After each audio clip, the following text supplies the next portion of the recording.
menyiapkan kurang lebih 1.000 personil ya. 1.000 personil dari TNI, kemudian dari Polri, kemudian dari Satpol PP dan Perhubungan.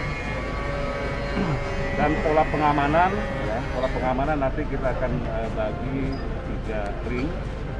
Ring 1 itu di dalam stadion, ring 2 itu di luar stadion, ring 3 ini nanti pengamanan jalur, ya, pengamanan jalur, kemudian untuk mengarahkan untuk akses ke tempat-tempat parkir.